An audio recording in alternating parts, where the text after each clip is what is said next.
محمد اسد نے اپنی تفسیر دا میسج آف دا قرآن میں سورۃ الاحقاف کو تحریک کے سبق اور حقیقت کی پکار کے طور پہ پیش کیا ہے۔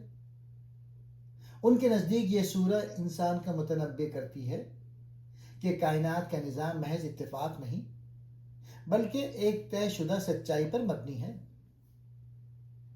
محمد اسد اس سورہ کے ذریعے یہ واضح کرتے ہیں کہ جب کوئی قوم حق کو جھٹلاتی ہے تو وہ دراصل اپنے ہی زوال کا راستہ ہموار کرتی ہے۔ پہلا نقطہ، کائنات کی تخلیق حق کے ساتھ، آیت 3۔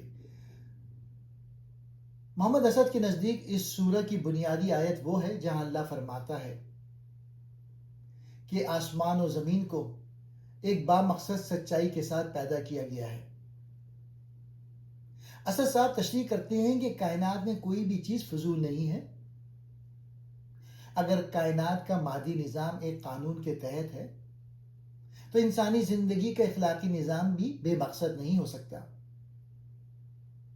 موت کے بعد جواب دہی اسی حق کا لازمی تقاضا ہے۔ دوسرا نقطہ، وحی کا تسلسل، آیت 9۔ اس آیت میں نبی کریم کو حکم ہوا کہ کہہ دیجئے میں کوئی پہلا رسول نہیں ہوں۔ محمد اسد اس پر زور دیتے ہیں کہ اسلام کوئی نیا مذہب نہیں بلکہ ایک آفاقی سچائی کا تسلسل ہے جو حضرت ابراہیم، موسیٰ علیہ السلام اور عیسیٰ علیہ السلام لے کر آئے تھے۔ وہ اسے وحدت دین کا نام دیتے ہیں، یعنی تمام انبیاء کا پیغام ایک ہی تھا۔ تیسرا نقطہ، والدین کے ساتھ حسن سلوک اور عمر کا شعور، آیت 15۔ محمد اسد اس آیت کی تشریح میں انسانی زندگی کے نفسیاتی مراحل بیان کرتے ہیں۔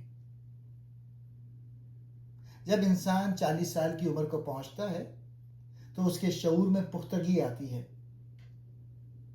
اسد صاحب لکھتے ہیں کہ یہ وہ مقام ہے جہاں انسان کو اپنی جڑوں یعنی والدین کی قدر اور اپنی عاقبت کی فکر ہونی چاہیے۔ یہ آیت شکر گزاری اور سماجی ذمہ داری کا ایک خوبصورت توازن ہے۔ قوم عاد کا انجام اور الاحقاف۔ سورہ کا نام الاحقاف یعنی ریت کے ٹیلے اس مقام سے لیا گیا ہے جہاں قوم عاد بستی تھی۔ محمد اسد بیان کرتے ہیں کہ قوم عاد کو ان کی مادی طاقت اور جسمانی مہارت پر فخر تھا۔ جب عذاب بادل کی صورت میں آیا تو وہ اسے اپنی کامیابی یعنی بارش سمجھے۔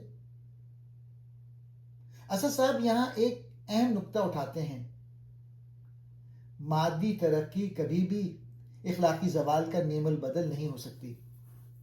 جب اللہ کا قانون حرکت میں آتا ہے تو بڑے بڑے محل ریت کے ٹیلوں میں بدل جاتے ہیں۔ پانچواں نقطہ، جنات کا قرآن سننا۔